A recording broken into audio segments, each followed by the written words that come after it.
Muy buenos días tengan todos ustedes. En esta cuarta sesión del seminario Pensamiento Sistémico y Análisis de Sistemas, les damos la más cordial bienvenida a nuestro público, que en esta ocasión recibimos con mucho gusto al maestro Giovanni Hernández Uribe, y por acá tiene otra participante, no sé por qué, Óscar Esquivel, ¿verdad?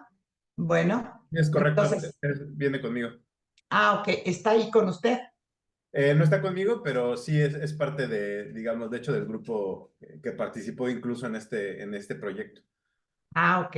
Bueno, pues le vamos a dar la más cordial bienvenida a los dos. El maestro Giovanni Hernández Uribe es egresado de la UNAM como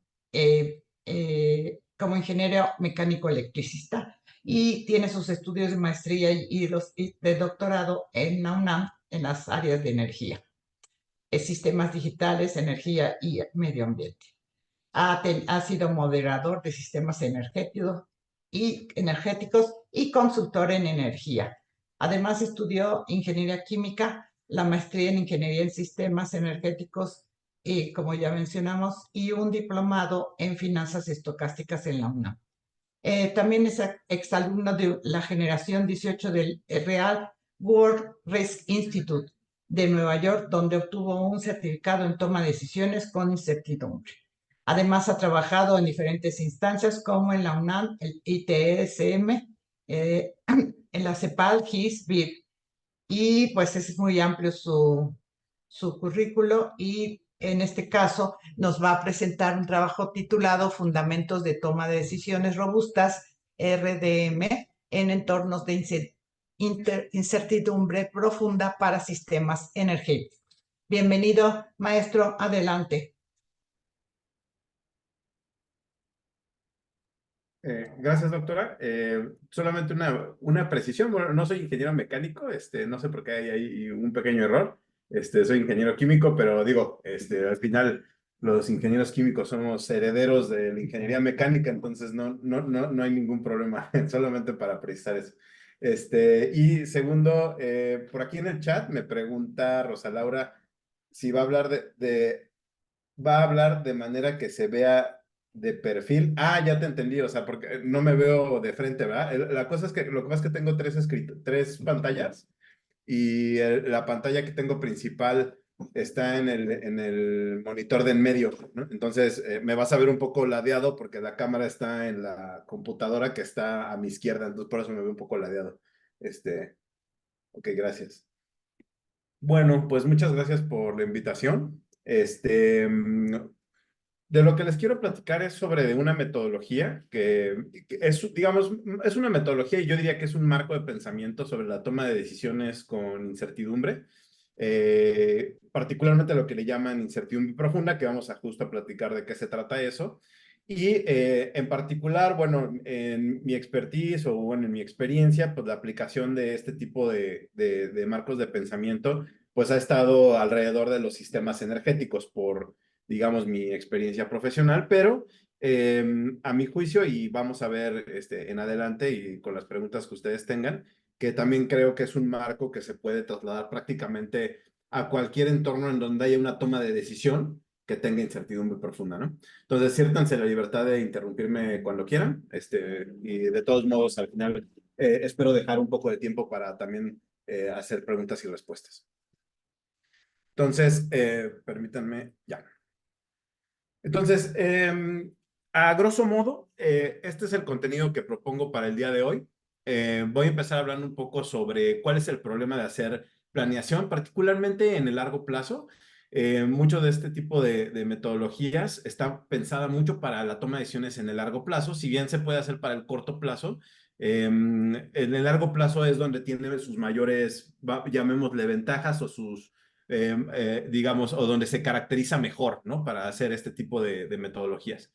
Voy a hablarles sobre la definición o qué entendemos por incertidumbre profunda. Posteriormente voy a tratar de platicar por qué es muy complicado hacer pronósticos cuando estamos en un entorno de incertidumbre profunda. Les voy a platicar un poco sobre los métodos tradicionales que utilizamos en planeación de largo plazo, particularmente en sistemas energéticos. Y bueno, a partir de ahí, pues ya les voy a hablar sobre en qué contexto está la toma de decisiones con incertidumbre profunda o el marco de pensamiento de esta, un método en particular que es el que les quiero platicar el día de hoy, que es Robust Decision Making. Y espero poder abarcar al menos, por lo menos el punto 7, que es el ejemplo, un ejemplo sencillo de cómo se aplica. Y si nos va bien, una aplicación en sistemas energéticos. Entonces, bueno, ¿cuál es el problema de hacer planeación de largo plazo? Eh, y cuando me refiero a largo plazo, pues me refiero a aquella temporalidad que para términos prácticos es décadas o más, ¿no? Entonces, en mi experiencia, este tipo de cosas se han aplicado para hacer outlooks o prospectivas que tienen por lo menos más de 10 años como horizonte de tiempo, ¿no? Si bien obviamente el tema de mediano, largo plazo o corto plazo es un tanto subjetivo, en este caso, bueno, yo me refiero a este tipo de horizonte de tiempo, pero evidentemente el que sea corto, mediano o largo plazo, pues se refiere más bien justo a qué tanta incertidumbre tenemos de lo que podemos prospectar del futuro, ¿no? Y bueno, para este tipo de personas o tomadores de decisiones que les interesa el largo plazo, una de las cosas que les interesa es tratar de anticipar el cambio, ¿no? En el futuro. En este tipo de cambios, obviamente de diferentes variables de interés, que ahorita si quieren vamos a platicar un poquito de eso, se tornan un poco complicados porque cada vez los sistemas son cada vez lo que le llaman en sistemas complejos, valga la redundancia, un sistema complejo, ¿no? O sea, un sistema en donde hay variables que no conocemos o variables que ni siquiera sabemos que no conocemos, ¿no? Y que además son dinámicas y no podemos saber las interacciones entre las mismas, ¿no? Hay una parte que es totalmente obscura o que le llamaríamos de opacidad epistemológica que hacen a los sistemas complejos. Y entonces en esos entornos pues, es muy, muy complicado tratar de anticipar el futuro. Entonces, otra de las características que aquí también quería resaltar es que en estos entornos las decisiones que tomamos hoy en el corto plazo se van a trasladar hasta aquellos momentos de nuestro horizonte de tiempo de largo plazo y que van a tener impactos o muy grandes e incluso irreversibles, ¿no? Entonces, en este tipo de toma de decisiones es muy importante el corto plazo porque aunque no estemos interesados en el largo plazo, lo que hacemos el día de hoy va a impactar fuertemente a esas decisiones en el largo plazo. Y además también se caracteriza porque en estos entornos existen eventos raros o eventos inesperados que le podemos llamar cisnes negros o cisnes grises, que voy a hablar un poco más adelante de eso, pero ahorita solo pensemos en que en estos entornos también el tomar en cuenta este tipo de eventos es muy importante. Entonces, cuando me refiero a tipos de cambios que son difíciles de prever, pues me refiero a varios de este tipo, ¿no? O sea, en el caso de sistemas energéticos nos interesa, por ejemplo, anticipar cuáles son los cambios en las tecnologías, tanto actuales como en tecnologías emergentes. Ustedes habrán escuchado, por ejemplo, que hoy está de moda hablar de captura de carbono y transporte del mismo, de autos eléctricos, autos híbridos, tecnologías de hidrógeno, reactores nucleares pequeños, etcétera, ¿no? Entonces, ¿cómo van a evolucionar sus costos? ¿Cómo van a evolucionar su eficiencia tecnológica? ¿Cómo va a evolucionar la penetración de los mismos en los diferentes sistemas? Es un tema muy relevante para la planeación en el largo plazo. Y así como eso, podemos ver otras variables, ¿no? Como por ejemplo los cambios en el clima y sus consecuencias, que digo, para nadie es un secreto que todos los impactos de cambio climático ahora los estamos viendo con más intensidad, pero que desde hace muchos años, incluso décadas, ya se hablaba de esto, ¿no? Y parece ser que aún sabiendo esto, no estamos preparados, ni estamos todavía preparados para tomar en cuenta este tipo de cambios. Justamente porque es complicado realmente tener con certeza cómo van a ser estos, cuándo se van a dar y de qué magnitud. Y bueno, aquí menciono solamente, aquí les voy a dejar de hecho la presentación, pero pueden ver algunos ejemplos que aquí pongo, que se refieren a cambios económicos, cambios, digamos, de tipo social. Incluso aquí menciono algo que se llaman los cambios en las preferencias, ¿no? En un momento el tomador de decisiones puede evaluar con cierta ponderación un objetivo en particular y en otro momento darle un valor distinto, ¿no? Entonces también hay incertidumbre en cómo evaluamos o cómo le damos valor a ciertas preferencias, ¿no? Y obviamente, pues tampoco, como ya mencionaba, podemos hablar de anticipación de eventos raros, porque por naturaleza, por sí mismos, pues son eventos raros, ¿no? Ahora, algunos de los ejemplos de la dificultad de anticipar eventos futuros. Aquí les quiero poner unos ejemplos de cómo es difícil anticipar estos cambios futuros. Aquí, por ejemplo, este es el caso del Eurotúnel. Seguramente han escuchado de este túnel que va de Francia hacia Reino Unido por debajo del mar, que es un túnel que une, digamos, Europa con, bueno, el Reino Unido es también Europa, pero digamos, une las dos islas, por decirlo así, Europa del lado de Francia y Reino Unido. Entonces, este proyecto en particular se pensaba o se proyectó para tener un cierto número de pasajeros. Y aquí lo que les muestro, por ejemplo, en la gráfica de la derecha, lo que pueden ver es cómo se proyectaban, digamos, todas las líneas punteadas, prácticamente todas las líneas punteadas y, bueno, la línea no punteada delgadita que ven en medio. Todas esas son proyecciones de diferentes estudios, de cómo se iban a mover o cómo iba a ir aumentando la capacidad de número de pasajeros en el uso del Eurotúnel.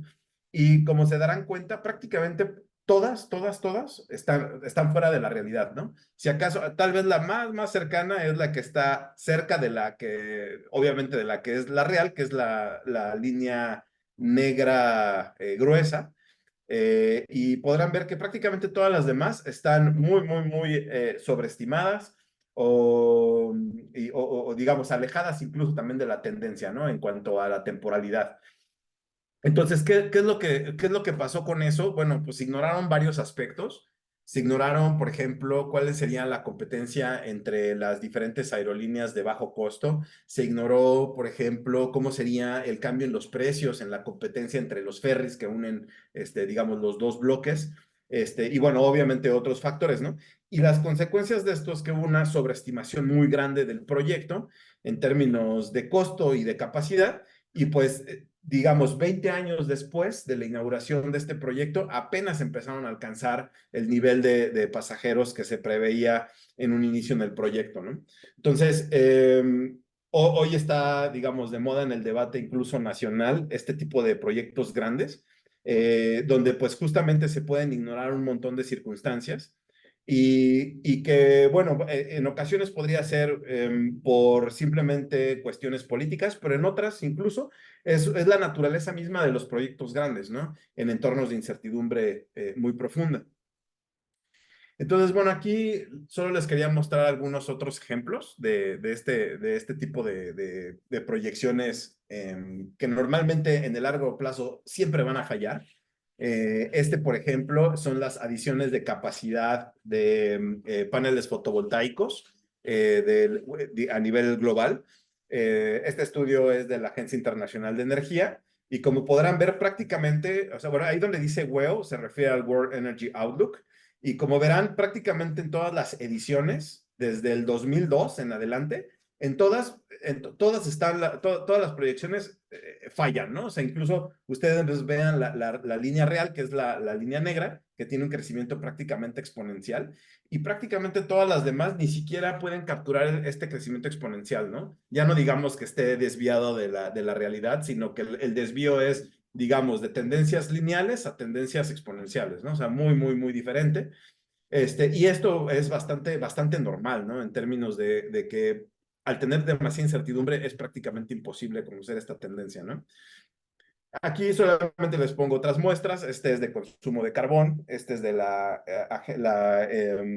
Agencia de Administración de Energía de Estados Unidos. Como ven, bueno, aquí es, digamos, lo que llamaría un happy problem, ¿no? Porque lo que estamos viendo son tendencias de consumo de carbón a la baja y afortunadamente aquí, bueno, de todas las proyecciones anteriores que la veían hacia arriba, vemos una tendencia hacia abajo bastante diferente a las proyecciones anteriores, ¿no? Y bueno, en la misma tónica aquí podrían ver una proyección de producción de crudo a nivel global. Y como verán, lo mismo, ¿no? O sea, las tendencias, particularmente vean en esta zona, en la zona de abajo, digamos, a partir del 2000 en adelante, ustedes ven las proyecciones, prácticamente ven un montón de proyecciones aquí lineales, ¿no? Estos crecimientos con picos y estas caídas, pues son muy, muy difíciles de prever y evidentemente no, diría que prácticamente de pronosticar, ¿no? Entonces, esto nos lleva a la pregunta de qué cosa es tener incertidumbre profunda. Entonces, primero, digamos que empecemos definiendo qué es incertidumbre, ¿no? Entonces, incertidumbre se refiere a tener un conocimiento limitado. ¿Acerca de qué? Conocimiento limitado acerca de qué, en este caso, acerca del futuro, pero también puede ser acerca del pasado mismo y de incluso los. Solamente les pongo como ejemplo el problema digamos, el fenómeno que se describe de forma computacional por la regla número 30 en sistemas complejos, que descubrió Stephen Wolfram, donde pueden ver que incluso a partir de a partir de una serie de reglas simples, donde ustedes ven, por ejemplo, en este triangulito, si empiezan a partir, vamos a empezar desde el primer píxel en adelante, y dejan que de forma aleatoria el sistema tome alguna de estas reglas que están aquí, el sistema va a generar un comportamiento como este tipo, que si ustedes se situaran, digamos, a partir de varias iteraciones posteriores al inicio del fenómeno, ustedes podrían situarse en algún punto en medio de este triángulo aquí muy bonito, y si ustedes quisieran hacer el caminito hacia atrás de qué llevó de el punto A hasta el punto Z, y ustedes quisieran replicar todo el experimento, tendrían que replicar cada uno de los pasos anteriores, ¿no? Esto es importante entenderlo porque hay una imposibilidad de predicción hacia el futuro e incluso hacia el pasado para los sistemas complejos, porque tendrían que tener que replicar cada uno de los pasos anteriores para poder entender de dónde vienen, aún a partir de reglas muy simples y deterministas. Si quieren ver un poco más de esto, Stephen Wolfram el año pasado sacó este libro sobre la segunda ley de la termodinámica, pero que en esencia habla de una visión computacional del fenómeno, de los sistemas complejos, eh, con respecto a la aleatoriedad, ¿no? Entonces, es interesante. Se los dejo aquí solo como referencia por si en algún momento lo quisieran revisar. ¿Hasta aquí hay alguna pregunta? Vale, continuamos. Entonces, siguiendo hablando de incertidumbre, entonces, para un tomador de decisiones, la incertidumbre sería esta diferencia entre el conocimiento del que dispone y el conocimiento necesario para poder hacer una política o una estrategia o una acción en el futuro, ¿no? Y evidentemente, esta parte es bastante subjetiva porque el mismo tomador de decisiones está sesgado sobre esas decisiones, ¿no? Entonces, ¿cuál sería esa brecha entre el conocimiento disponible y el necesario?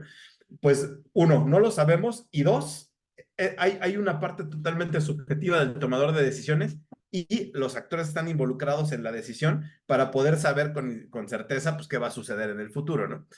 Entonces, adicionalmente quería mencionarles aquí también que hay una parte que también nos genera incertidumbre y que es lo que le llaman la trampa de los supuestos implícitos, ¿no? O sea, supuestos que damos por hecho el día de hoy para tomar una decisión, pero que ni siquiera nos ponemos a pensar si están sesgados o son correctos, ¿no? A ver, préndanme en el chat, creo que hay algún comentario. Me ponen, la sesión de preguntas y respuestas se realizará al terminar. La ponen. Ah, ok, vale. Gracias. Entiendo. Ok. Entonces seguimos. Aquí quiero hacer un paréntesis solamente normalmente cuando se habla de incertidumbre, también se habla de riesgo, ¿no? Entonces, solamente para hacer una distinción, Knight desde 1921 ya hablaba de la diferencia entre estos dos, entre riesgo e incertidumbre.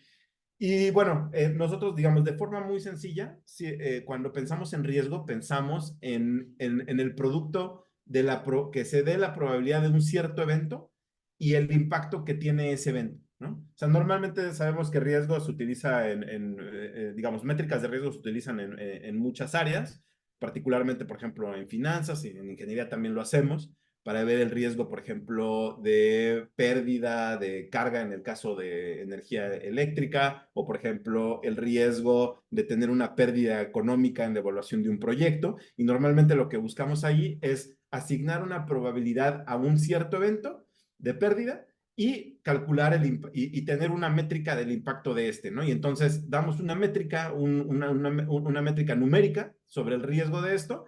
Lo que nos está diciendo eso es que para poder calcular, tenemos que conocer cuál es la probabilidad del evento y el impacto del mismo. Entonces, esta parte, si bien es cierto que tiene una incertidumbre, es una incertidumbre tal que es controlable en el sentido de que lo desconocido, o sea, lo que es desconocido, más o menos sabemos, eso desconocido podría estar dentro de ciertos rangos, ¿no? Entonces, digamos, es una incertidumbre controlada.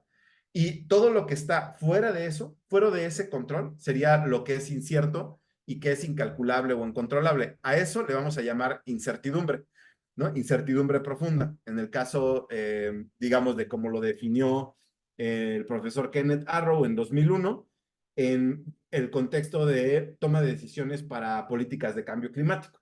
Pero se refiere a esto, ¿no? Que acabo de decir, digamos, a todo lo que está fuera de lo que es calculable dentro de una probabilidad, ¿no? Y bueno, posteriormente hay una serie de autores que vienen de Rand Corporation, particularmente estos tres que aquí menciono, Lemper, Popper y Banks, que son los que han retomado esta idea de la incertidumbre profunda y la han extendido para, digamos, hacer todo un framework de trabajo sobre toma de decisiones con incertidumbre profunda. Entonces, bueno, entonces, ¿a qué nos referimos con la toma de decisiones bajo incertidumbre profunda? No, entonces, nos referimos a aquellas decisiones que no solamente tienen incertidumbre del estado futuro del mundo, sino que también es la parte resultante de lo que aquí, bueno, pongo como el comportamiento estratégico de los actores involucrados en la toma de decisiones. ¿A qué me refiero con eso? Me refiero a que los mismos tomadores de decisiones, ya sea de forma individual o en un conjunto, van a generar incertidumbre por el mismo hecho de tener subjetividad dentro de la toma de decisiones. Esto se refiere a que los mismos actores, por ejemplo, pueden tener controversias sobre un punto o incluso pueden tener posiciones totalmente contrarias, ¿no? Cuando hay posiciones totalmente contrarias o hay controversia, ya de entrada nos está hablando de que existe incertidumbre para la toma de decisiones. Y bueno, esto ya lo repetí, lo del riesgo puede tomarse como un tipo de incertidumbre. Y bueno, es importante decir justo que entonces el riesgo, digamos, está contenido dentro del universo de la toma de decisiones con incertidumbre. Entonces, bueno, entonces para esto, aquí lo que les quiero mencionar en adelante son, digamos, quiero hablarles sobre niveles de incertidumbre, ¿no? O sea, hemos estado hablando de incertidumbre profunda, la parte de riesgo que también pertenece a la parte de incertidumbre. Pero entonces, bueno, ¿cómo podemos catalogar cuando hay una incertidumbre profunda con un poco más de, digamos, con un poco más de elementos, no diría cuantitativos, pero con unos elementos que nos permitan ver en qué dominio de incertidumbre nos encontramos, ¿no? Entonces, digamos, en la toma de decisiones con incertidumbre habría dos extremos, ¿no? Habría un extremo que es donde tenemos ignorancia total, ¿no? O sea, desconocido de lo desconocido. Ese es un extremo en el que prácticamente no podríamos decir prácticamente nada, porque al ser un extremo, digamos, se parece más a cuando cuando hay cero incertidumbre, ¿no? O sea, en los dos sentidos, pues, en uno no hay incertidumbre y en el otro, pues tenemos incertidumbre extrema, que sería ignorancia total. Pero en medio de eso, va a haber 4 niveles de incertidumbre, que ahorita los voy a mencionar. Y cuando me refiero a 4 niveles de incertidumbre, los voy a clasificar dentro de 4 aspectos, ¿no? Uno sería dentro del aspecto del futuro del mundo, y cuando me refiero al futuro del mundo, me refiero a la caracterización del mismo a través de variables que lo describen, ¿no? Obviamente estas variables que lo describen de un modo que se relaciona entre esas variables, de una manera que se describe normalmente por un modelo matemático. que sería lo que ahí pongo en el inciso B, ¿no? O sea, hay un modelo que interrelaciona estas variables para describir un cierto comportamiento de un fenómeno, ¿no? Entonces, también otra incertidumbre importante, otro aspecto de la incertidumbre, además de las variables y el modelo que describe a estas variables para describir un estado del mundo, sería el resultado de esas combinaciones o esos comportamientos de esas variables dentro de ese modelo. Entonces, también el resultado de eso es una fuente de incertidumbre. Y una última sería la ponderación que le dan las partes interesadas, o en este caso el tomador de decisiones, a los resultados. O sea, ¿qué tanta relevancia le da a esos resultados? Es otra fuente de incertidumbre. Entonces, aquí en este diagrama lo que les quiero mostrar es lo que acabo de mencionar sobre los niveles de incertidumbre. Entonces, como verán, del lado izquierdo vamos a tener los cuatro aspectos de fuentes de incertidumbre, que sería el contexto, que llamémosle todas las variables que describen a un estado futuro del mundo, el modelo que lo describe, las respuestas de ese modelo, o digamos, llamémosle el producto o el output del modelo, o sea, la variable o la métrica con la cual estamos evaluando al mundo en un cierto aspecto, y lo que ahí le llaman pesos, que serían estas ponderaciones de la importancia que le dan a estos resultados, ¿no? Entonces, por ejemplo, en el nivel 1 vamos a tener todos aquellos sistemas en donde puede haber algo de incertidumbre, pero que en realidad el impacto no es muy grande. Y segundo, podemos tener realmente controlado al sistema en el sentido que todos los eventos pasados nos pueden describir muy bien cómo se va a comportar el sistema dados los eventos pasados, ¿no? Entonces, esos son sistemas normalmente, por ejemplo, esos son clásicos de la física o, bueno, de la mecánica clásica, en donde pues normalmente tenemos bien acotado el sistema, conocemos las variables que lo describen, conocemos el modelo, y sabemos con bastante certidumbre cómo se va a comportar en el futuro, ¿no? En el nivel 2 tenemos aquellos sistemas en donde sí tenemos incertidumbre, pero tenemos bien caracterizada la distribución de probabilidad. Normalmente un ejemplo de estos es, por ejemplo, en algunos sistemas de ingeniería, encontramos aquellos sistemas en donde hay, por ejemplo, fallas en una máquina y tenemos bien caracterizadas las fallas de la máquina y sabemos que va a fallar después de, digamos, 1000 puestas, no sé, por ejemplo, después de 1000 ciclos o después de encenderlo tantas veces o, por ejemplo, en un auto después de cierto kilometraje, etcétera, ¿no? O sea, tenemos bien caracterizado cómo puede haber una falla y tenemos distribuciones de probabilidad, incluso tenemos tablas que lo caracterizan muy bien y aunque hay incertidumbre, la tenemos bien medida, ¿no? A partir de distribuciones de probabilidad. En el nivel 3 vamos a encontrar aquellos sistemas en donde lo que tenemos son futuros, digamos, tenemos un conjunto de futuros que aunque no tenemos caracterizadas sus distribuciones de probabilidad, sabemos que los resultados de ese sistema no va a pasar de 3 o 4 escenarios, ¿no? Entonces, ese es un nivel de incertidumbre que todavía podemos manejar con escenarios, ¿no? Entonces, no conocemos la distribución de probabilidad, pero podemos con algunos escenarios decir, ok, ¿sabes qué? El sistema va a estar en máximo aquí, tal vez si se sigue comportando como normalmente se llaman estos escenarios como business as usual, puede quedar por acá o puede quedar en este mínimo, ¿no? Y entonces podemos paliar muy bien el rango de posibilidades con 3 o 4 escenarios, ¿no?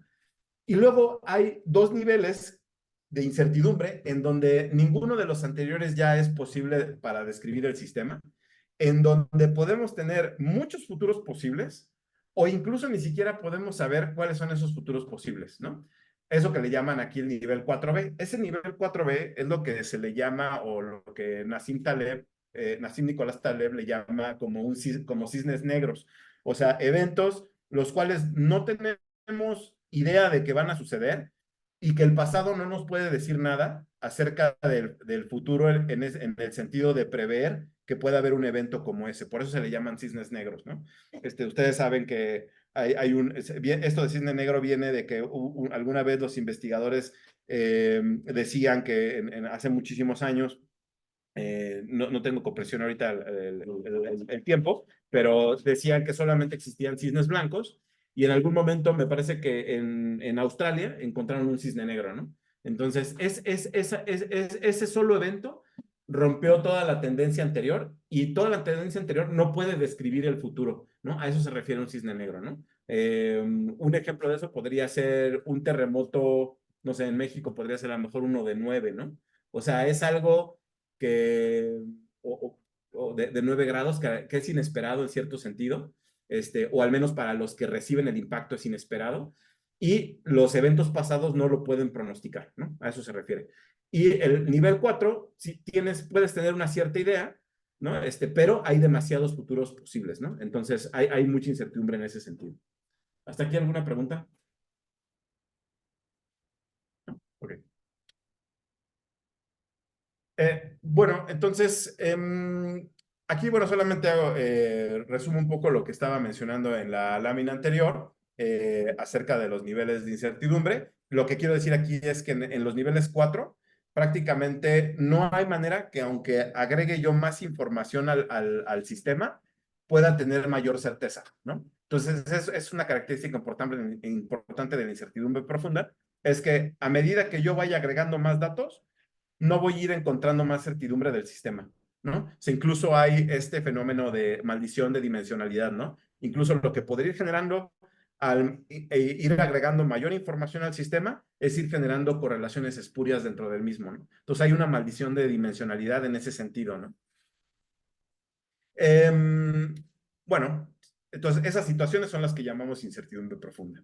Aquí nada más como extra, no me voy a detener mucho en esto, solamente para mencionarles que hay otro tipo de clasificaciones sobre este tipo de clasificación sobre la incertidumbre. Por ejemplo, Nassim Nicolás Taleb habla de dos dominios, el dominio de lo que él llama mediocristán y el dominio de lo que llama extremistán, que a grandes rasgos lo que significa es que mediocristán es aquel dominio en donde el sistema está bien descrito por sus propiedades estadísticas como la media y la distribución, la desviación estándar, y bueno, las demás métricas, y puedes conocer las distribuciones de probabilidad. Entonces, ese es un sistema de mediocristán en el cual puedes describir muy bien con diferentes modelos probabilísticos.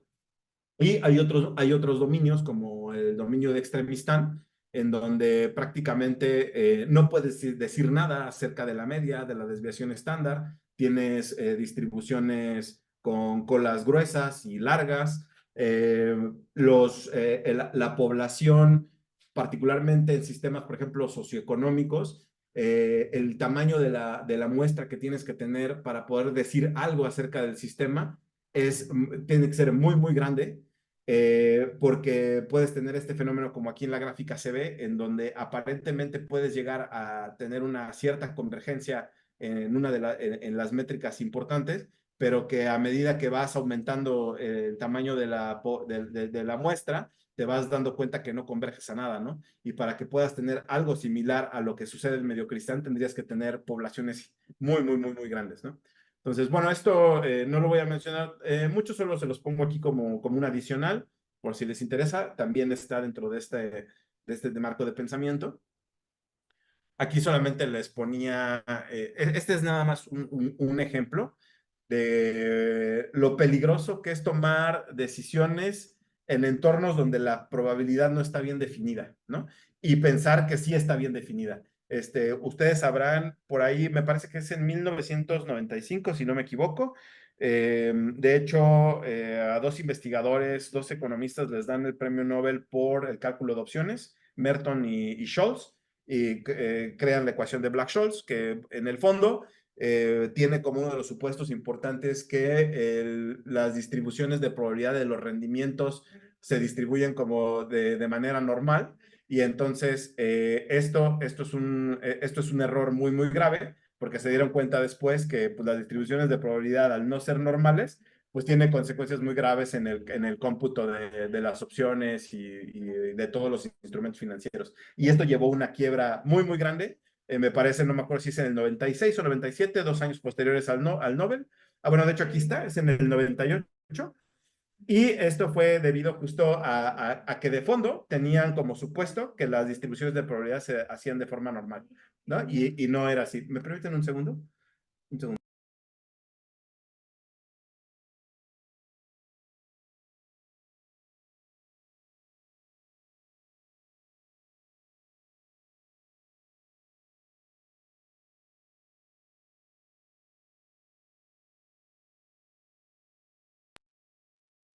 Gracias. Ok, entonces, bueno, aquí les mencionaba ya el ejemplo de Black-Scholes, de por qué es peligroso asignar probabilidades donde no se pueden asignar probabilidades. Si quieren conocer un poco más de estos temas, aquí les pongo una serie de libros sobre este tipo de problemas de toma de decisiones con incertidumbre profunda. Para mí, un libro no técnico muy, muy importante donde viene prácticamente todo el marco de pensamiento de esto es El Inserto de Taleb. Este es un libro que no requiere, digamos, conocimientos técnicos fuertes en términos matemáticos, pero si quieren ver la parte matemática de esto, lo pueden ver en este otro libro, ¿no? Que se llama Statistical Consequences of Fat Tails. Aquí viene todo eso. Y podrán ver todos los otros, digamos, los otros son libros complementarios, que aquí se los pongo. Si alguien tiene una pregunta, les puedo decir algo más acerca de esos libros. Pero digamos que estos dos serían muy, muy relevantes, ¿no? Entonces, en resumen, cuando hablamos de incertidumbre profunda, eh, estamos hablando de ignorancia, estamos hablando de desacuerdos, o sea, estamos hablando de ignorancia de cómo se van a comportar los fenómenos en el futuro y también hablamos de desacuerdos profundos, ¿no? Controversias. ¿En qué cosas? Pues ya mencionábamos, en los modelos que utilizamos, en las distribuciones de probabilidad y en cómo vamos a evaluar los resultados de estos modelos, ¿no? Y bueno, obviamente también mencionaba, ¿no? Como mencioné hace rato acerca de los cisnes negros, obviamente también hay incertidumbre acerca de cómo tomar decisiones cuando se presentan situaciones inesperadas, ¿no? Entonces, todo esto es lo que, digamos, caracteriza a la toma de decisiones con incertidumbre profunda. Entonces, por lo tanto, cuando hablemos de largo plazo, si es que espero haberlos convencido hasta acá, si no, podemos seguir discutiendo, pero cuando hablamos de largo plazo, para particularmente en los sistemas, al menos en los sistemas energéticos, eh, bueno, aquí como pausa nada más, cuando me refiero a sistemas energéticos, me refiero a sistemas que incluyen digamos,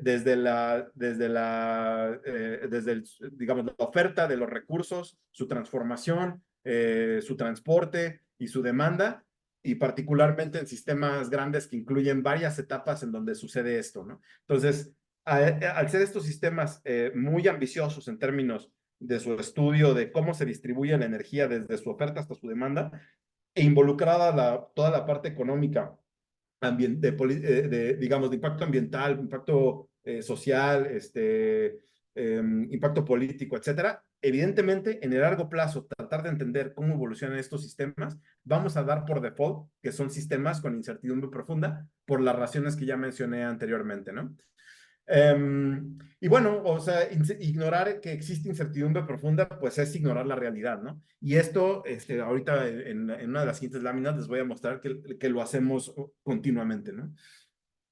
Y bueno, aquí lo que les menciono, ¿no? Sustituir las incertidumbres profundas por supuestos podría simplificar las decisiones en el corto plazo. Esto siempre lo hacemos, o sea, generamos supuestos para poder hablar del futuro, pero esto podría tener un precio muy, muy grande en el largo plazo, ¿no? Como mencionaba en el ejemplo de Black-Scholes, o sea, no tomar en cuenta que existe incertidumbre profunda y tratar de sustituir eso por supuestos que no se reflejan en la realidad puede ser muy peligroso.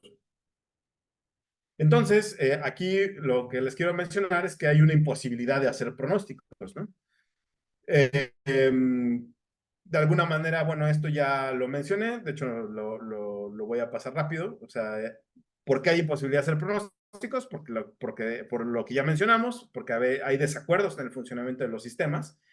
Un ejemplo de este desacuerdo es que cuando se analizan muchas veces mismos datos y se tienen distintos modelos, se llegan a conclusiones muy diferentes. Esto normalmente, como mencionaba, por ejemplo, en la incertidumbre nivel 1, nivel 2, que normalmente es donde se da en sistemas muy acotados, sistemas tecnológicos o sistemas físicos, ahí no podemos, ahí no vemos eso, o sea, no existe esta controversia de que un modelo me va a llevar del resultado A al resultado B y otro modelo que describe o aparenta describir ese fenómeno me va a llevar al resultado Z. En física, por ejemplo, física clásica no se da eso, pero en los sistemas socioeconómicos se da todo el tiempo, ¿no? O sea, puedes tener modelos que describen supuestamente una misma realidad y llevas a conclusiones totalmente distintas. Entonces, puedes tener controversia profunda, esto es lo mismo, lo vemos en sistemas, particularmente en los socioeconómicos, vemos incluso esta idea de escuelas de pensamiento, ¿no? Que pueden ser totalmente encontradas para describir la realidad.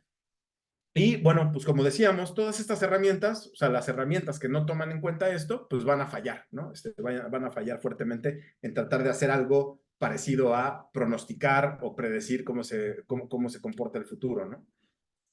Entonces, bueno, aquí solamente pongo esta cita para recordarles que si lo que queremos hacer es predecir el futuro, no es un tema de recaudar cada vez más información o pensar que lo que nos falta simplemente es entender mejor un cierto fenómeno. Si queremos pensar que vamos a predecir haciendo alguna de esas acciones, pues la vamos a tener complicada y es incluso pues, la forma incorrecta de verlo, ¿no? Entonces, qué sería mejor, ¿no? O sea, si lo que estamos diciendo es que predecir no es la forma correcta o tratar de atinarle al futuro, es la forma correcta de pensar en el largo plazo y tomar decisiones, ¿qué es lo que deberíamos de hacer entonces, no? Y entonces, aquí les planteo unas preguntas que en esencia lo que queremos decir es, vamos a tratar de cambiar la pregunta de cómo se va a comportar el futuro, es decir, de tratar de predecirlo, a tratar de pensar las preguntas en cómo debería de pensar mis decisiones el día de hoy a la luz, digamos, de cómo se viene el futuro o cómo podría venir el futuro, ¿no?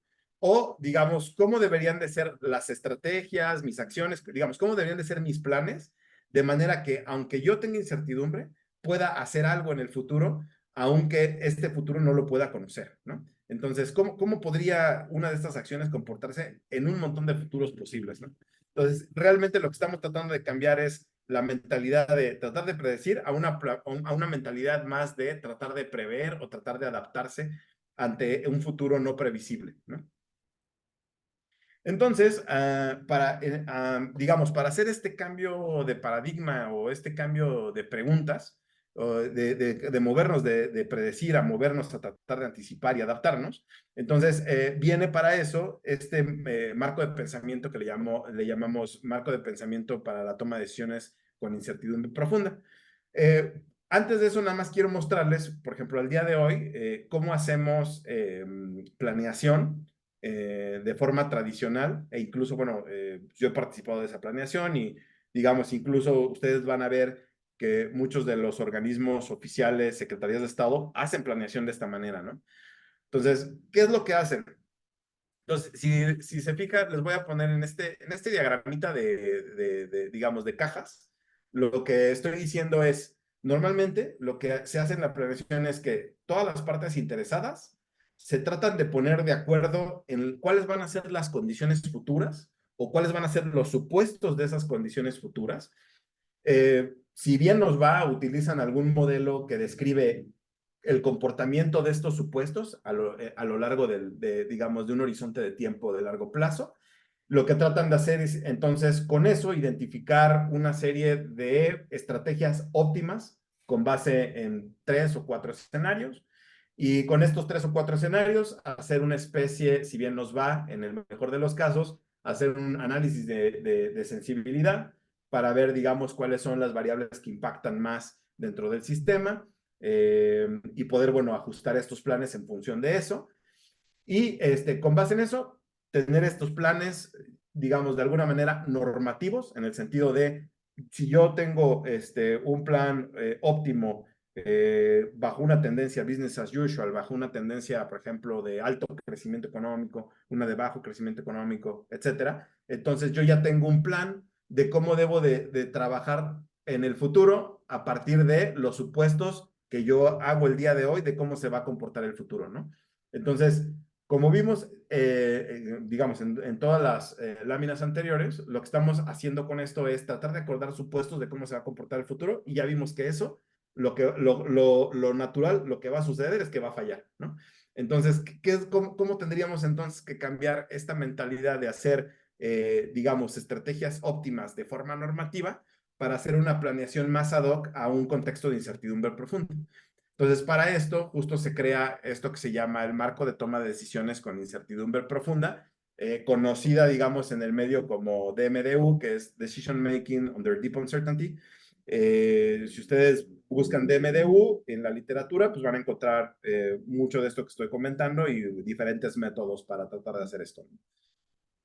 Entonces, ¿qué es lo que hace, no? DMDU. O sea, en esencia, va a tratar de cambiar el paradigma, como mencionaba, de predecir y luego actuar, que era justo como lo que mencionaba anteriormente, que es acordar los supuestos y entonces trato con mis modelos de hacer una proyección y entonces trato de predecir una serie de escenarios y luego actuar con base en esa predicción, ¿no? Entonces genero mis planes con base en esa predicción. Entonces vamos a tratar de cambiar eso por un marco de pensamiento que tenga que ver más con prepararse y adaptarse, ¿no? Entonces no vamos a tratar de atinarle, más bien vamos a tratar de prepararnos para un futuro o una serie de futuros, ahorita vamos a hablar de eso, y cómo adaptarnos a ellos. Para eso, este tipo de marco de pensamiento lo que busca es tener métodos que le permitan monitorear el futuro, perdón, no el futuro, tratar de monitorear los eventos conforme vayan sucediendo en el futuro, de manera que este monitoreo nos permita tomar acciones en función de ciertas señales que nos vayan diciendo, ¿sabes qué? Si el futuro se está comportando de cierta forma, pues voy a tomar la acción A o la opción B, ¿no? Entonces, voy a ir tratando de ser más bien adaptativo y responsivo, ¿no? En lugar de tratar de ser predictivo.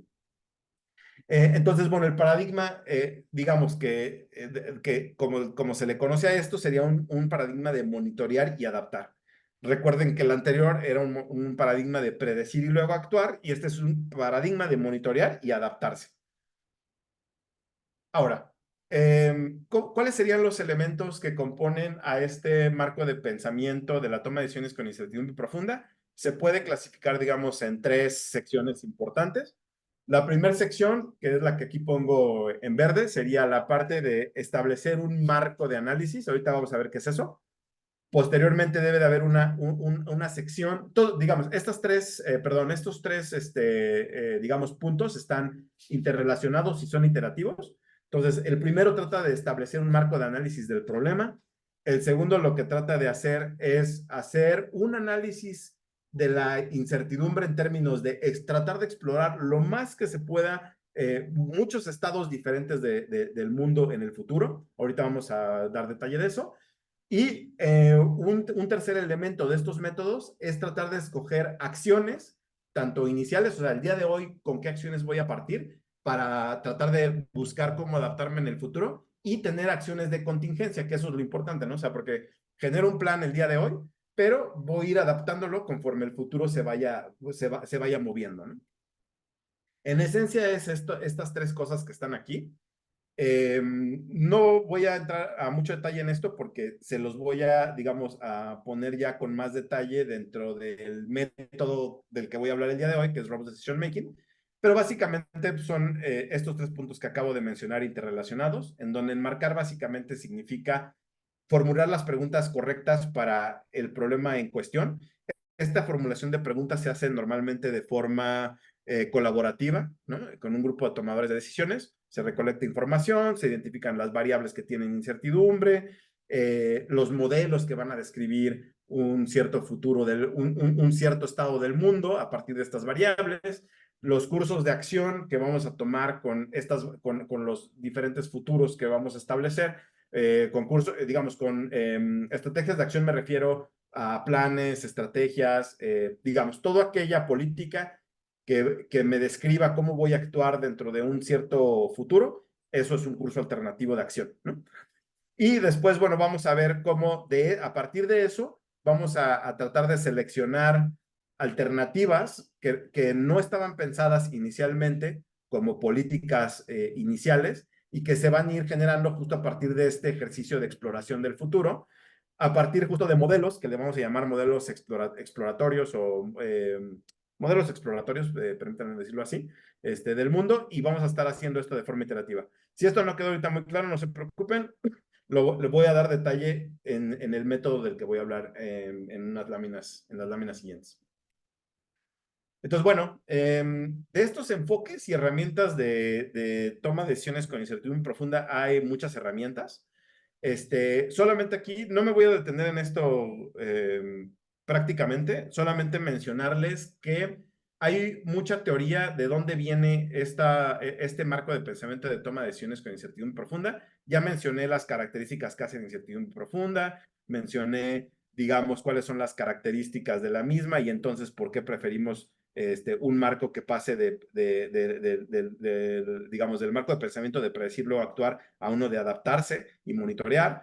Y bueno, para eso, todo eso hay un montón de herramientas que vienen justo de diferentes teorías, particularmente que vienen de investigación de operaciones, que vienen de teoría de decisiones, que vienen de muchos lados. Aquí solamente les voy a dejar cuáles serían los componentes básicos teóricos de dónde vienen estas, digamos, o de dónde se toman las herramientas para los métodos de toma de decisiones con incertidumbre profunda. Y, por ejemplo, aquí les pongo en particular para estas, vamos a tomar teoría de lo que le llaman planeación basada en supuestos.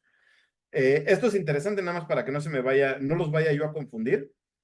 Lo que estamos diciendo es, recuerden que estamos pasando de un paradigma de cambiar el tratar de atinarle los supuestos a uno en donde mejor trato de adaptarme conforme se vaya moviendo el futuro, ¿no? Entonces, nada más para que no se confundan, de esta teoría de planeación basada en supuestos, se toman herramientas, no estamos diciendo que la mentalidad de planear basado en supuestos, sino herramientas como lo que se llama modelación exploratoria y la teoría de descubrimiento de escenarios, ¿no? Entonces, vamos a tomar de este marco teórico, vamos a tomar esos dos elementos, particularmente la idea de explorar. Cuando me refiero a esto, me refiero a hacer que los modelos, justo no herramientas predictivas, sino herramientas de exploración del futuro, ¿no? Entonces, lo que vamos a tratar de hacerlo con los modelos es hacerlos modelos exploratorios. Voy a explicar un poco más adelante a qué se refiere con eso, pero en esencia se refiere a explorar una cantidad vasta de futuros posibles a partir de distintos modelos, ¿no? Entonces, no vamos a tratar de predecir, vamos a tratar de explorar el futuro con modelos, ¿no? Y para eso vamos a generar escenarios, que bueno, para nosotros escenarios se refiere justo a una representación del mundo. Y esto también viene de esta teoría de planeación basada en supuestos. Bueno, esto ya lo mencionaba, simplemente aquí para decir que también de la teoría o digamos, de la herramienta de descubrimiento de escenarios, lo que vamos a justo a tomar es la idea de ver escenarios para describir el futuro y construir bases de datos que me construyan digamos, un set enorme de posibles comportamientos del futuro, ¿no? Y otra de las herramientas que toman los marcos de toma de decisiones con incertidumbre profunda es la idea de generar planes adaptativos, ¿no? Entonces, ustedes si exploran un poco de esto, van a encontrar dentro de esta literatura mucho este tipo de diagramas. O sea, son diagramas que en esencia lo que nos están diciendo es cómo a partir de una acción en el presente, qué posibles tomas de acciones puedo tomar a partir, por ejemplo, de ciertos umbrales, ¿no? Y entonces se generan este tipo de mapas de toma de decisiones, en donde obviamente este mapa es un mapa inicial de contingencias y conforme vaya presentándose la información en el futuro, en un proceso iterativo, se pueden ir generando nuevos mapas de tomas de decisiones. Pero en esencia, lo que se refiere es tener esta guía como de cómo me voy a adaptar, ¿no? O sea, si se van presentando ciertas situaciones. Aquí solamente para mencionarles que hay un montón de métodos de esto. Yo les estoy hablando o les voy a hablar justo de Robust Decision Making, toma de decisiones robustas, pero hay muchos métodos para hacer esto. En particular, yo conozco también un poquito del de toma, digamos, el de que le llaman Real Options Analysis, análisis de opciones reales, que es otra metodología que trata de tomar en cuenta la incertidumbre y la flexibilidad de las acciones en el futuro. Si alguien tiene duda de esto, le puedo platicar un poco más. Y hay otros métodos que aquí se los dejo mencionados, que también son parte de este marco de pensamiento de toma de decisiones con incertidumbre profunda. Entonces, bueno, pues ahora sí, digamos, vamos a la carnita a lo que venimos, que sería el método de RDM. Entonces, el método de RDM es, como mencionaba, un método de la familia de toma de decisiones con incertidumbre profunda. ¿De dónde viene? Bueno, el método de RDM lo crearon en RAND. No en 1980, aquí lo que me refiero es, RAND en 1980 se dio cuenta que los modelos de simulación eran modelos que podían tener fallas importantes para toma de decisiones justo cuando existe incertidumbre. ¿En dónde se dieron cuenta? En particular, en situaciones que tienen que ver con toma de decisiones militares. RAND, déjenme comentarles, es una corporación, es un think tank que está en California y que se dedica básicamente a dar consejo para tomadores de decisiones de política, pero inicialmente empezó dentro de toma de decisiones de política en el marco de la Guerra Fría. Entonces se podrán dar una idea de cómo, por qué era relevante para ellos tener como modelos que sí pudieran decirles cosas importantes para este tipo de toma de decisiones. En particular veían modelos, por ejemplo, para cómo distribuir armamento, equipo, alimentos, diferentes tipos de elementos que, digamos, a un ejército o a un grupo militar le pueden interesar para un combate. Y entonces se daban cuenta que muchos de estos modelos fallaban en sus predicciones y entonces se dieron cuenta que la pregunta relevante no era cómo podía comportarse un cierto equipo militar dentro de un contexto para tratar de predecir cómo actuar, sino más bien cómo anticiparse a ciertos eventos y prever, por ejemplo, tener disponibilidad de alimentos, armamento, etcétera, ¿no? Entonces de ahí viene un poco esto, viene de RAND. Entonces, si alguien quiere después meterse a la página de RAND, ahí podrá tener más detalle de las cosas que hacen y por qué es relevante para ellos esto, ¿no? Bueno, esto es un poco repetido, nada más decirles justo RDM, pues justo es pasar del acuerdo, de esta mentalidad de acuerdo en supuestos o de predecir entonces actuar, a pasar a una mentalidad anticipatoria.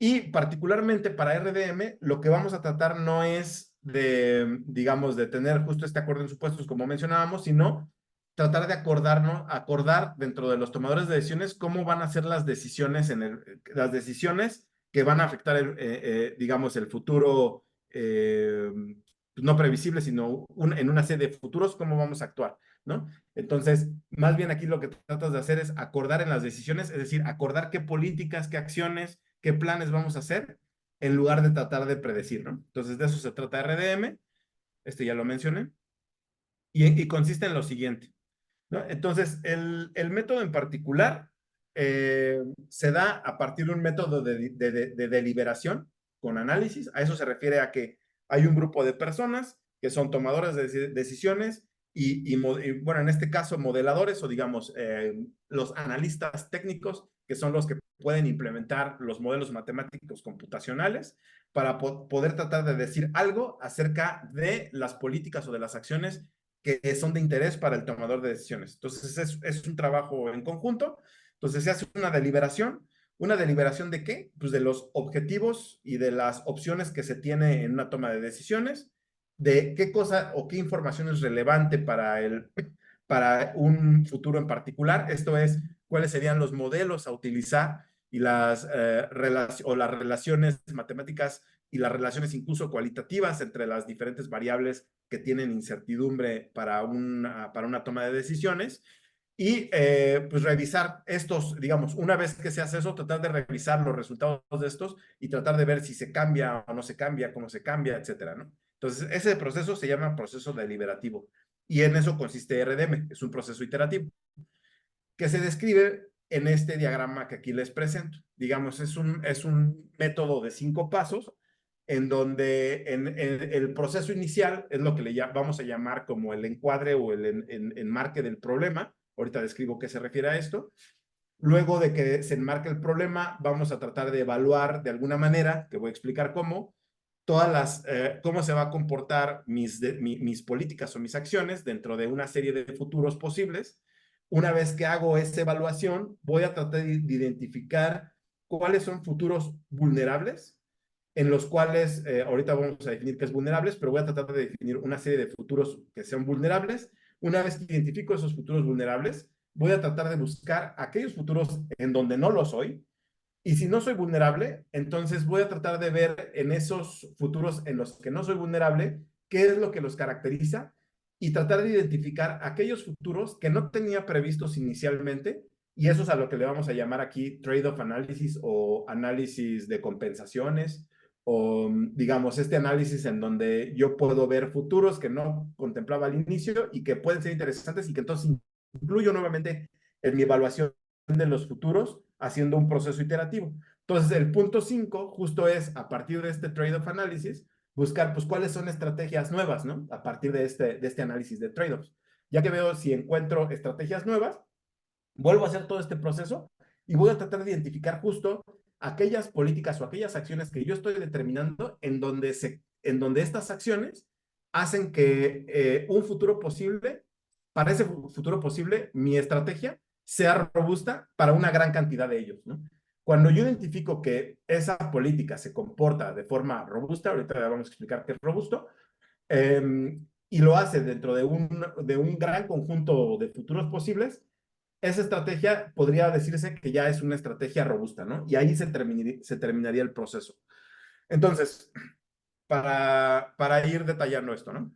Entonces, en el primer punto que les mencionaba, que es el encuadre del problema, lo que vamos a tratar de hacer es encontrar cuáles son los factores clave, ¿no? O sea, vamos a encontrar cuáles son, en resumen, cuáles serían esas variables que tienen incertidumbre y que van a impactar en un futuro posible, ¿no? Sí, por ejemplo, en el caso de energía, esto es los precios, por ejemplo, de combustibles tipo gas natural, petróleo o algunos derivados, son variables muy, muy importantes que tienen incertidumbre e impactan fuertemente en la toma de decisiones. Entonces, ese es un factor clave. Entonces, luego identifico mis acciones alternativas. Entonces, ¿cuáles serían mis acciones alternativas? Pues serían las acciones que voy a determinar para un futuro posible. Vamos a suponer que yo lo que quiero planear es cómo voy a hacer una sustitución de una tecnología sucia a una limpia en un futuro posible, dados que hay incertidumbre justo en los precios, hay incertidumbre en por ejemplo, políticas de emisiones, de reducción de emisiones de CO2 y cosas de ese tipo. Entonces, yo voy a plantear una acción para tratar de ver cómo en un futuro que tiene condiciones de incertidumbre en los precios y en la reducción de emisiones, cómo voy a hacer mi estrategia de cambio tecnológico, ¿no? Para hacerla robusta, ¿no?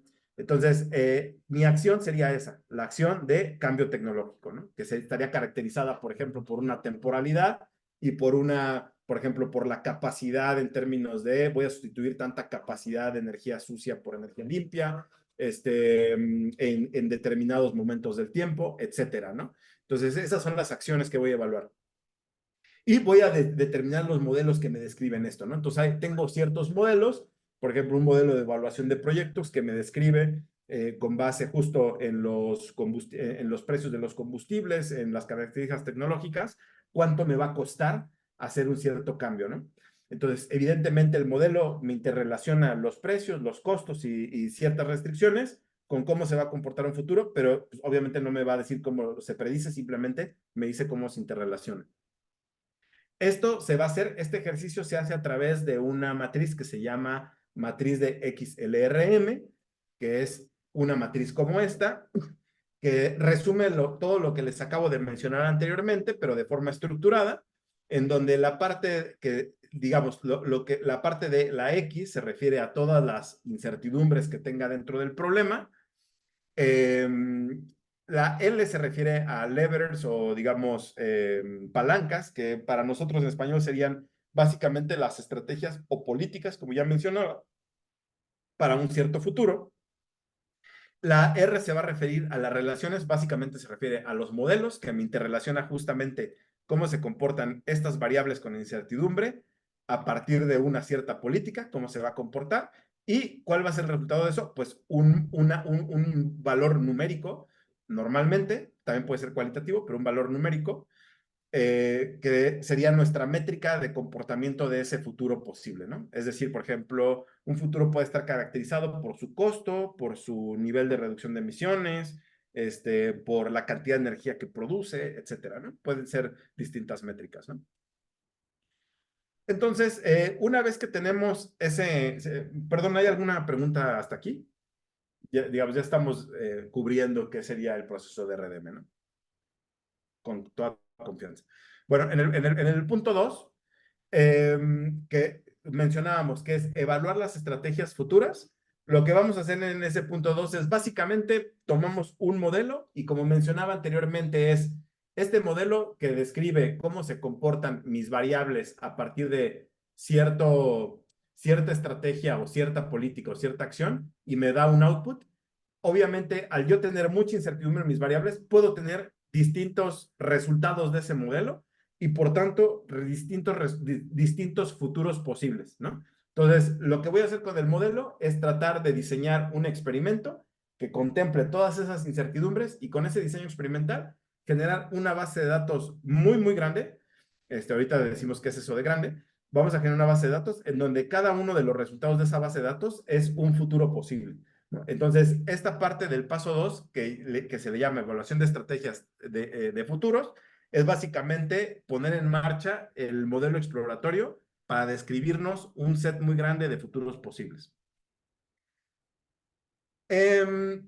Una vez que se tiene eso, entonces lo que vamos a hacer es con distintos algoritmos, particularmente estadísticos, vamos a tratar de hacer un barrido de esa base de datos y tratar de obtener información representativa de esa base de datos que nos pueda mostrar distintos futuros representativos de todo ese conjunto de soluciones posibles y que nos pueda dar una representatividad tal que nos pueda ayudar a descubrir cuáles escenarios son vulnerables de acuerdo a las métricas planteadas inicialmente por los tomadores de decisiones, ¿no? Por ejemplo, un ejemplo de eso podría ser para un tomador de decisiones de energía, yo quiero buscar en cuáles futuros no se cumplen por ejemplo, las emisiones, las metas de emisiones de emisiones de gases de efecto invernadero o, por ejemplo, las metas de generación con energías limpias.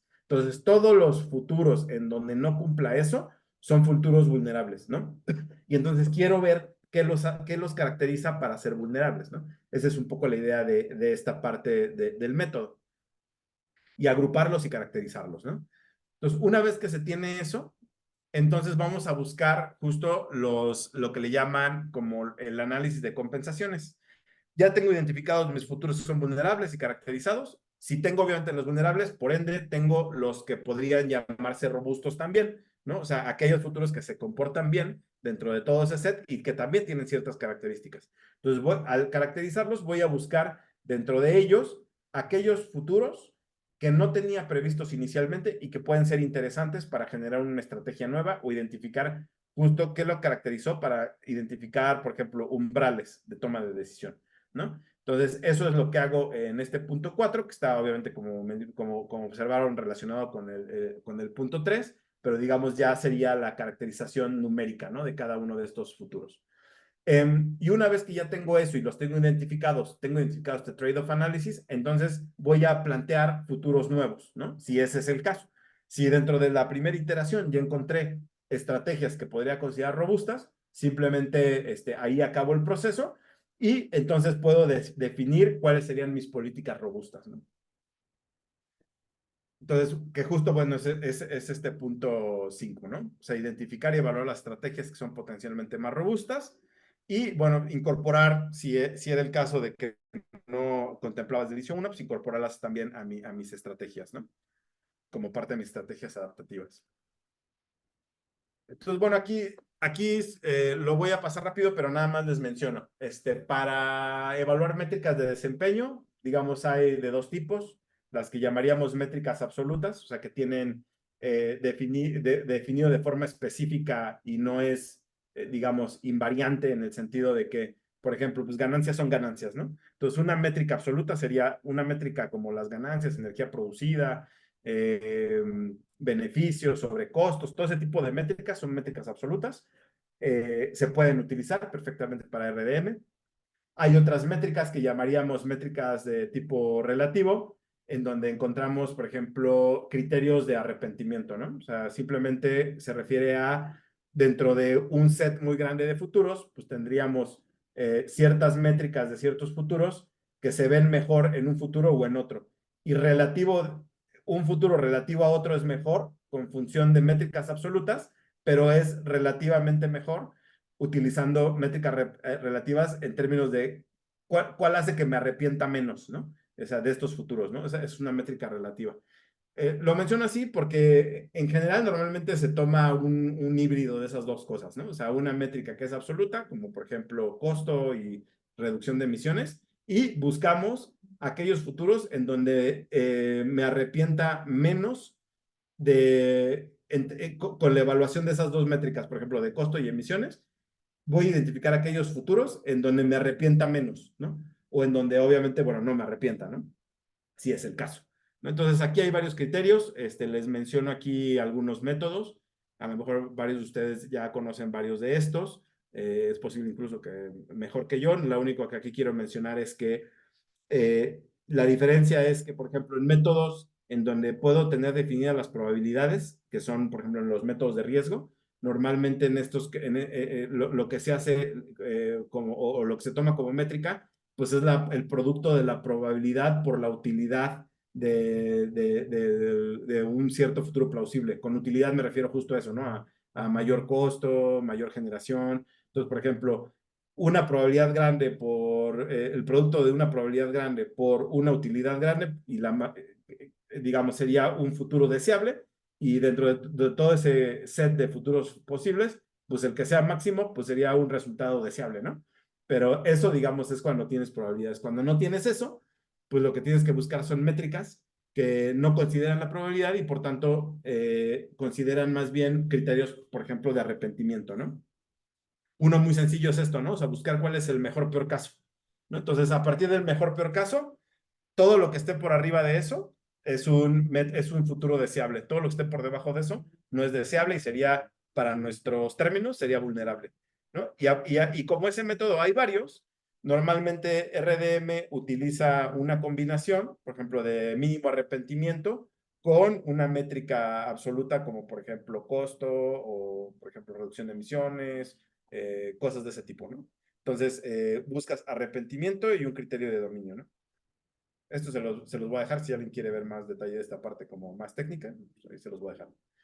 Entonces, ahora sí, para que me dé tiempo, déjenme entrar a un ejemplo. Voy a plantearles un ejemplo muy sencillo de cómo se implementa el método. Entonces, es el caso de una empresa de suministro de agua. Es una empresa pequeña. Y bueno, aquí, perdón que sea tanto texto, es la descripción del caso. Voy a tratar de resumirlo.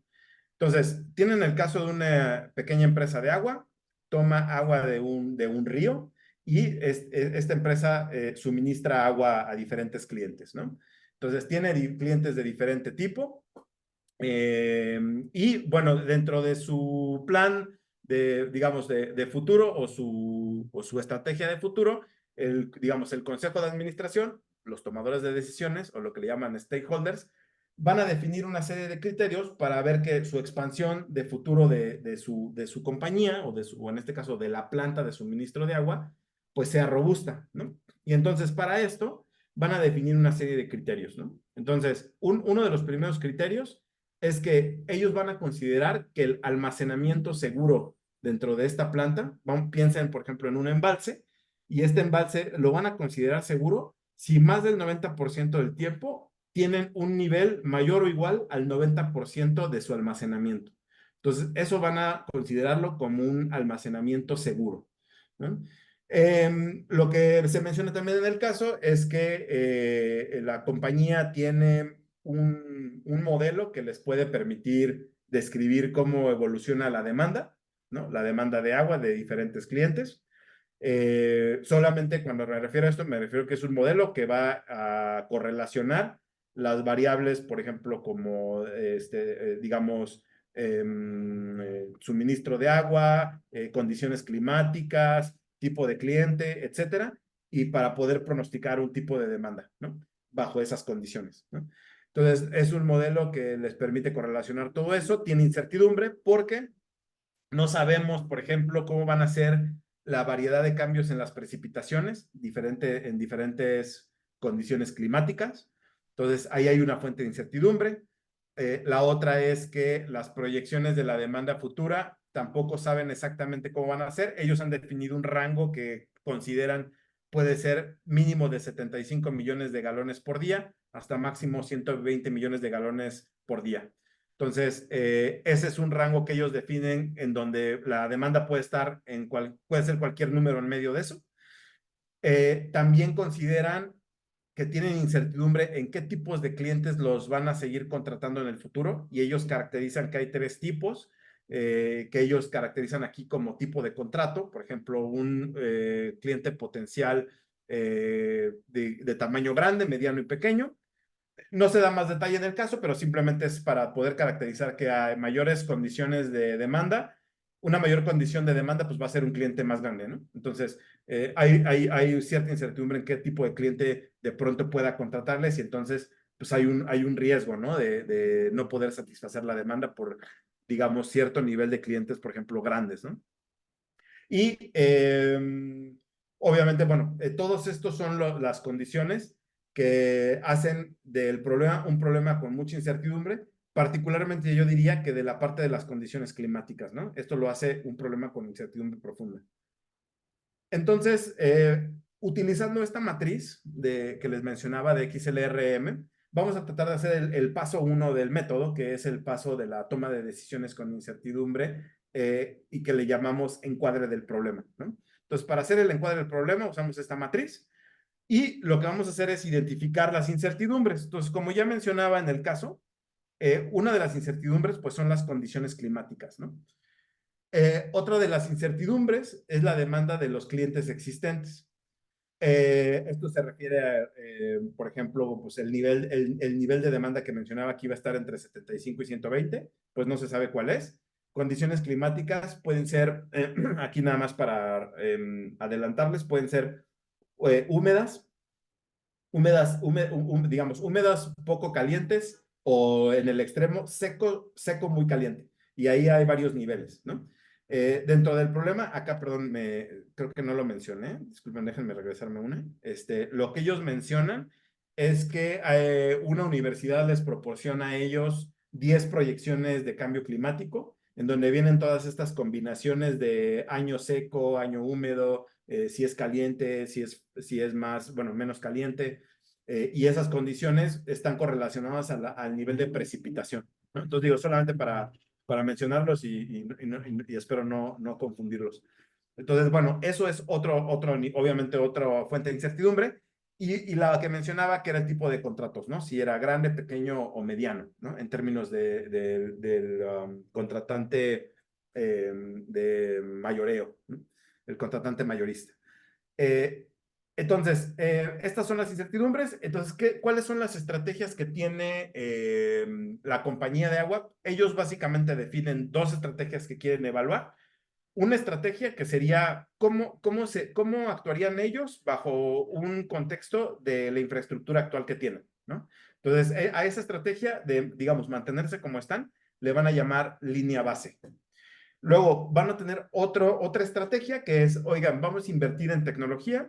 Esto le hace como mayor eficiencia, le hace como capacidad de expansión, digamos, para objetivos del ejercicio no es tan relevante. Solo lo que tienen que saber es que lo que implica esta estrategia de adaptación es mayor inversión tecnológica para poder tener un mejor despacho del agua demandada, ¿no? Entonces, pero eso es lo que quieren evaluar. Entonces, esa es la estrategia y las métricas que me van a decir si mi estrategia es robusta o no lo es, va a ser el rendimiento seguro, que era lo que les mencionaba, de estar por lo menos en un nivel mayor o igual a 90% del embalse de agua, y el costo de la estrategia, ¿no? O sea, si es más barata o más cara con respecto a la estrategia inicial. Y para esto, bueno, pues ya mencionaba que la empresa tiene un modelo que no pronostica, describe la demanda de agua, ¿no? Entonces, ¿qué es lo que vamos a hacer? En lo que mencionaba del paso 2 es agarrar el modelo y el modelo lo vamos a usar en un modelo exploratorio. Esto significa que el modelo va a tomar una combinatoria que viene a partir de un diseño experimental que viene a su vez, perdón, de la combinatoria de todas las variables con incertidumbre y que me genera una combinatoria grande para imputar dentro de mi modelo y entonces mi modelo va a producir un número de escenarios igual a la combinatoria de mis variables con incertidumbre. Y ese gran universo de futuros se va a guardar en una base de datos y a partir, como ya mencionaba, de una serie de procesos estadísticos, vamos a tratar de tomar una representatividad de todos estos escenarios para encontrar qué los caracteriza y tratar de buscar cuáles de ellos son vulnerables y cuáles robustos. Entonces, eso es lo que se hace en este paso 2. Aquí solamente les menciono, por ejemplo, aquí para hacer una reducción de dimensionalidad se utiliza métodos como, por ejemplo, hipercubo latino. Pero bueno, hay muchos, ¿no? Simplemente es un tema de cómo hacemos ser representativo de mi base de datos los futuros que quiero analizar. Entonces, ¿qué es lo que hacemos? Bueno, en el paso 3 mencionábamos que teníamos que hacer una identificación de vulnerabilidades y en el paso 4 buscar los trade-offs o las compensaciones. Para eso, entonces, lo que estamos diciendo en este paso 2, creamos nuestra base de datos y esta base de datos me va a generar algo como esto que está aquí. De hecho, aquí no se alcanza a ver muy bien, pero bueno, déjenme ahorita describirlo de forma a grosso modo y luego creo que en la siguiente lámina se ve con más detalle la tabla. Pero básicamente lo que están viendo aquí es las dos estrategias, la estrategia base y la estrategia de adaptación, una serie de 20 futuros posibles. Recordarles que dentro del ejercicio del modelo exploratorio se produjeron, en este caso de este ejercicio me parece que son más de 1000. Con el modelo estadístico lo que haces es tomar 20 escenarios representativos de esos 1000 y ver cómo están caracterizados, ¿no? ¿Y qué significa caracterizados? Es lo siguiente, por ejemplo, cada uno de estos renglones, que es un futuro posible, está caracterizado por el nivel de demanda, el tipo de proyección climática, que ahorita nada más piénsenla como del 1 al 10, ahorita les explico qué sería 1 y qué sería 10 y por tanto qué es lo que está en medio y el tipo de contrato, ¿no? Entonces, estas tres variables, como recordaban, o como les recordaba hace rato, son las que tienen incertidumbre, ¿no? Entonces, el nivel de demanda, el tipo de proyección climática y el nivel o el tipo de contrato de mayorista, ¿no? Que era grande, mediano o pequeño. Y el resultado de cada uno de los futuros está, el resultado de la evaluación de estas variables con incertidumbre me da dos métricas. Uno que era lo que mencionábamos como nivel de seguridad del embalse y el otro el costo del proyecto. Entonces, aquí, digamos, estas 20 que están aquí de la primera sección de la tabla, se refieren a las estrategias, a la estrategia base y las 20 siguientes a la otra política que se llama política de adaptación. Más o menos algo como lo que están viendo en esta tabla. Por ejemplo, en esta tabla van a poder ver para la estrategia base, por ejemplo, si toman el primerito, en el futuro 1 está caracterizado por un nivel de 103 millones de galones por día, una proyección climática del tipo 7, un tipo de contrato de nivel medio. El resultado de eso es un nivel de seguridad del embalse del 78%, y un costo de 200 millones de lo que quieran, dólares o lo que sea, ¿no? Entonces, por ejemplo, o sea, bueno, si vemos esta caracterización, 78% sería vulnerable, ¿no? Bajo nuestro criterio de que cumpla que sea mayor o igual al 90%. Entonces, ¿cuál es el resultado del ejercicio? En el paso 3, pues vamos a buscar justo lo que mencionábamos como análisis de vulnerabilidad. Entonces, en este análisis de vulnerabilidad, vamos a tener en esta grafiquita de aquí, usando alguna visualización como esta, van a ver en las abscisas lo que están viendo es el nivel de demanda del proyecto. en el eje de las X, lo que están viendo, perdón, en las ordenadas ven demanda, en las abscisas ven el nivel de proyección. Y entonces, lo que ven aquí, por ejemplo, esta raya que está aquí, es todo lo que está por arriba de 95, ¿no? Y en esta raya que están acá, todas las proyecciones que están por debajo del nivel, vamos a decir, del nivel 5. ¿Qué significa cada proyección? Nivel 1 se refiere en la proyección climática se refiere más, digamos, menos caliente, por decirlo así, o moderadamente caliente, por llamarlo así, o tibio, y húmedo, ¿no? O sea, aquí hay precipitación, buena precipitación. Y el nivel más extremo, pues sería el más caliente y más seco, ¿no? Entonces, eso es lo que sería el nivel 10. Y en medio de eso, pues es una combinatoria de esos dos extremos. Entonces, aquí en la gráfica, los puntos verdes se refieren, bueno, más bien que los puntos, las bolitas se refieren al tipo de contrato. O sea, si la bolita es grandota, se refiere a un cliente de tipo mayorista grande. Si la bolita es chiquitita, al tipo mayorista pequeño. Los taches nada más se refiere a que no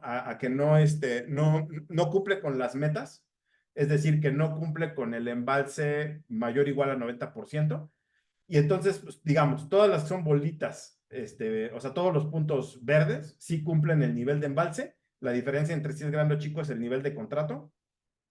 Y por tanto, lo que van a ver en esta gráfica para la estrategia base, esto es para la estrategia base, es que en esta zona ustedes alcanzarían a ver que la gran mayoría, obviamente no todas, pero la gran mayoría de futuros que le llamaríamos vulnerables se encuentran en esta zona, ¿no?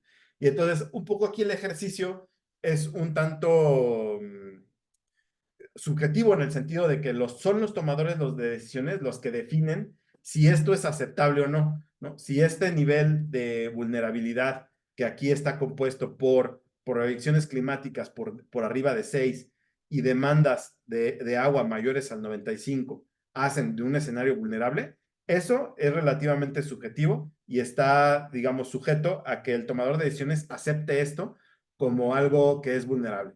Incluso podría ser a lo mejor más agresivo y poner este nivel por acá, ¿no? Entonces, en el ejercicio, ahora lo que vamos a ver justo es en nuestra evaluación de política. Esto es para la política base, pero también teníamos la política que le llamamos política adaptativa, que consistía, como les recuerdo, en hacer una inversión tecnológica. Entonces, si se fijan de la gráfica pasada, que es esta, que recuerden que el nivel de demanda estaba en 95 y la proyección climática por arriba de 5, aquí cambió, ¿no? Entonces, si yo invierto, vamos a decir así, en tecnología nueva, paso de un costo de 200, de hecho acá, perdón, déjenme regresar a la tabla porque creo que eso no lo mencioné, pero fíjense, acá el costo de la estrategia base era 200, para todas es 200, y el costo de la estrategia de adaptación es de 325, ¿no? O sea, 125 millones más. Esos 125 millones más, ¿qué significa? Bueno, significa que estos rangos ahora cambiaron, ¿no? O sea, en el anterior, mi nivel de vulnerabilidad se daba a partir de 95 millones de galones por día, con una inversión de 100 millones, de 125 millones extra, cambia a 100 millones de galones por día, y el escenario climático que soporta es un poco más alto, de pasar de 5 a un escenario por arriba de 7, ¿no? O sea, básicamente un escenario, digamos, donde podría aceptar que lo que está por debajo de 8 es, digamos, robusto, y si está por arriba de 8 y por arriba de 100 millones de galones por día, es un escenario vulnerable. Entonces, lo que logré con esta inversión es mover estos rangos y por tanto mi política adaptativa me dice, bueno, o sea, si quieres estar más robusto de acuerdo a esta estrategia de tener un nivel de embalse mayor al 90%, puedes soportar mayores futuros con eso. ¿Al costo de qué? Al costo de incrementar 125 millones adicionales, ¿no? Entonces, lo que estamos diciendo, que es el paso 4, que es el análisis de las compensaciones, es justo esto, ¿no? Este proceso deliberativo en donde decimos, bueno, ¿sabes qué? Para pasar de una estrategia como de la estrategia base a una estrategia adaptativa, tengo que invertir 150% más, ¿no? Es 150% más costosa. Entonces, eso lo puedo aceptar o no, justo es un proceso ya deliberativo del tomador de decisiones. Como mencionábamos, no estamos tratando de predecir nada, estamos tratando de adaptarnos a diferentes futuros. Entonces, aquí la toma de decisión en función de este resultado es hacer este análisis de compensaciones de, ok, tengo mayor cobertura dentro de mi, digamos, de mi demanda y de mi nivel climático, pero el costo de eso pues es más alto, ¿no? Entonces, ¿lo acepto o no lo acepto? O puedo generar una estrategia en medio de esas dos, que sea tal vez más barata, o una estrategia donde vaya invirtiendo en ciertas etapas. Es justo, sería la etapa en donde hacemos este proceso de forma iterativa nuevamente. Entonces, aquí, en este caso muy particular del ejemplo, que es muy sencillo, simplemente decimos que es robusto aquella estrategia, que en este caso sería, la estrategia adaptativa es más robusta en el sentido de que tienes muchos menos escenarios vulnerables en el futuro. Sin embargo, como mencionábamos, pues esto es un análisis de compensaciones, en donde posiblemente alguien podría decir, sabes que sí, no es robusto porque es mucho más caro y no lo podemos aceptar, ¿no? En cuyo caso el proceso tendría que volver a generarse, considerando que un costo, vamos a decir, un incremento mayor al 50% no es aceptable y tendría que ser parte de la toma de decisiones y por tanto volver a ejecutar la política nuevamente, ¿no? Y bueno, saben, me quedan 15 minutos, entonces iba a mostrar un caso que hemos hecho en energía, pero creo que hasta aquí ya cubrí, digamos, toda la parte teórica y un ejemplo de aplicación. Y entonces, como me quedan 15 minutos, creo que sería mejor pasar a preguntas y respuestas, si lo ven bien.